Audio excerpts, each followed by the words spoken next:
ఏపీలో రాజకీయాలు మారుతున్నాయి. నేతల రాజీనామాలు, చేరికలతో పాలిటిక్స్ హీటెక్కుతున్నాయి. వైఎస్ షర్మిల తన సోదరుడిపైన పట్టు బిగించాలని చూస్తున్నారు.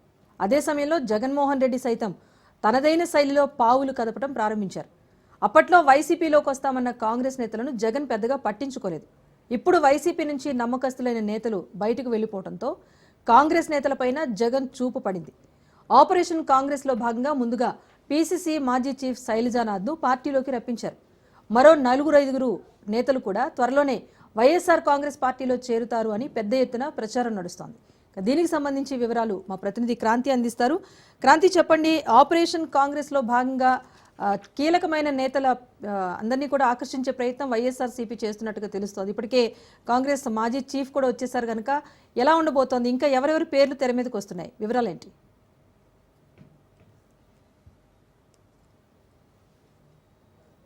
అనూహ్యమైన విజయం సాధించడం జరిగింది. వైసీపీ కేవలం 11 సీట్లకే పరిమితమైన పరిస్థితి. ఈ నేపథ్యంలోనే కూటమి ప్రభుత్వం అధికారంలోకి వచ్చిన తర్వాత అటు వైసీపీ నుంచి చాలా మంది నేతలు వలసలు వెళ్లిన పరిస్థితి కనబడుతుంది. వైసీపీ పార్టీని వీడిపోయిన పరిస్థితి కనబడుతుంది.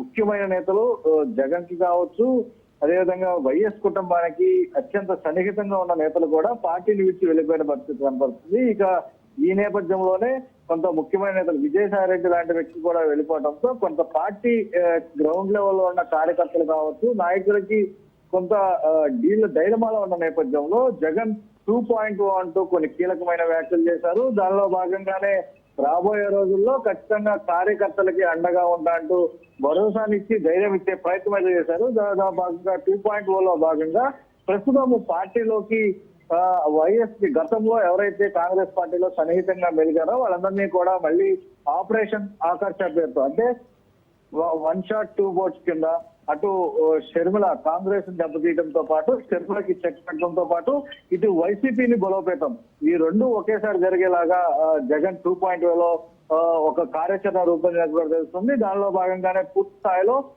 మాజీ పీసీసీ చీఫ్ గా ఉన్న శైలజానాథ్ పార్టీలో జాయిన్ అవ్వడం జరిగింది. దాంతో భాగంగా ఇంకా మరికొంతమంది కూడా క్యూలో ఉన్నట్టు కూడా కొంత ప్రచారం జరుగుతున్న నేపథ్యంలో దానిలో ముందుగా అటు తూర్పుగోదావరి జిల్లాకు సంబంధించి మాజీ కేంద్ర మంత్రి పల్లం రాజు, ప్రధానంగా అప్పటి 2004-2009లో పార్లమెంట్ సభ్యుడిగా గెలవడం జరిగింది. కేంద్ర మంత్రిగా కూడా పనిచేసిన పరిస్థితి ఉన్న నేపథ్యంలో ప్రస్తుతం ఆయన్ని గతంలోనే వైసీపీకి రావాల్సినప్పుడు అప్పుడున్న పరిస్థితుల నేపథ్యంలో వైసీపీలోకి రాలేని పరిస్థితి. తాజాగా పల్లం రాజుని వైసీపీలోకి తీసుకొచ్చేందుకు రంగం సిద్ధం చేసింది.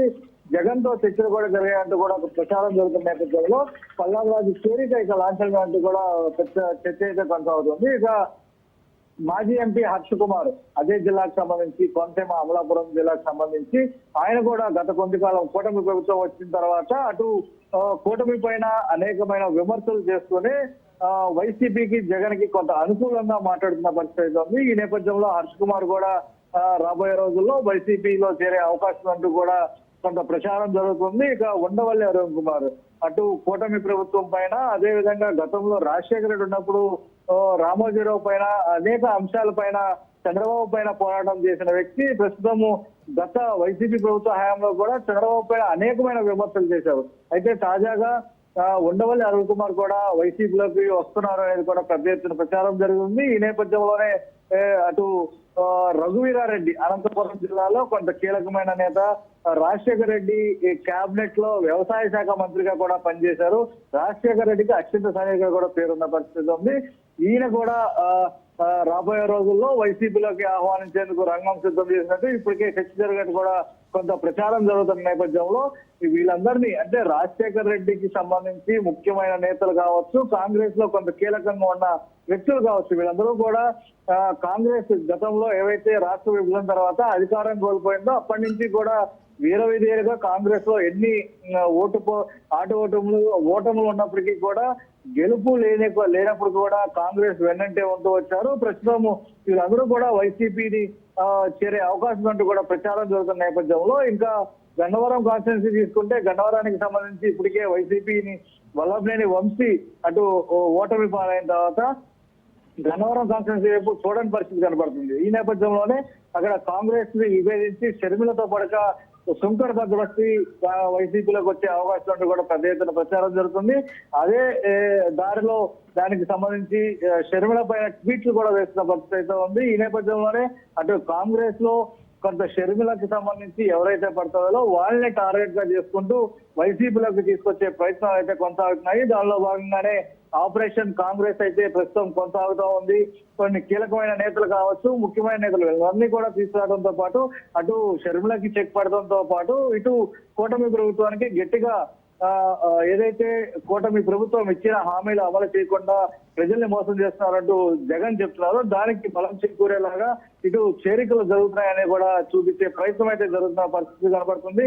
ఈ నేపథ్యంలో ఈ చేరికలన్నీ కూడా మరికొద్ది రోజుల్లో ధృవీకరించే అవకాశం కనిపిస్తుంది. అయితే చర్చలు జరిగాయి కాబట్టి రాబోయే రోజుల్లో పెద్ద ఎత్తున చేరికలు ఉంటాయంటూ కూడా వైసీపీ నేతలు చెప్తున్న పరిస్థితి అయితే ఉంది. క్రాంతి, మరి పక్క పార్టీ నుంచి ఆపరేషన్ కాంగ్రెస్ ద్వారా నేతల్ని పార్టీలోకి ఆహ్వానించడం బాగానే ఉన్నప్పటికీ ఉన్న పార్టీలో ఆల్రెడీ ఉన్న నేతలు కూడా చాలా మంది పక్క చూపులు చూస్తున్నట్టుగా తెలుస్తోంది. వారిని నిలువరించే ప్రయత్నం కూడా వైసీపీ అధిష్టానం చేస్తోందా?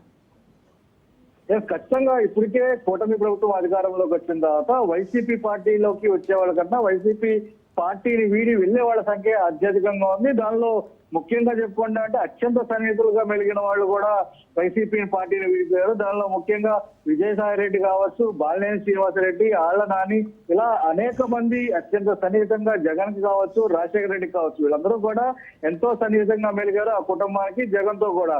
కానీ వీళ్ళందరూ కూడా ఇప్పుడు కూటమి ప్రభుత్వం వచ్చిన తర్వాత ఈ 7 నెలల్లోనే పార్టీని వీడి వెళ్ళిపోయిన పరిస్థితి కనబడుతుంది. ఇలాంటి ముఖ్య నేతలందరూ కూడా వెళ్తుంటే కింద గ్రౌండ్ లెవెల్ ఉన్న కార్యకర్తలందరూ కూడా కొంత డైలమాలోకి వెళ్ళిపోయిన పరిస్థితి నేపథ్యంలో జగన్ వరుసగా జిల్లాల రివ్యూలు కొనసాగిస్తున్నారు.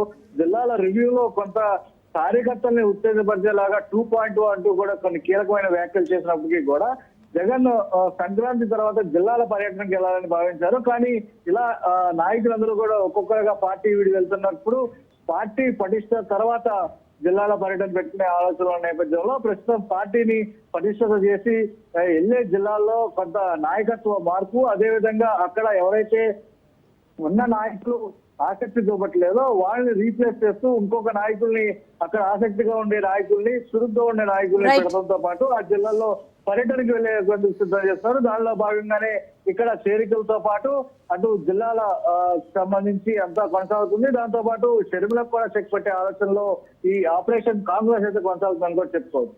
Right, thank you Kranti.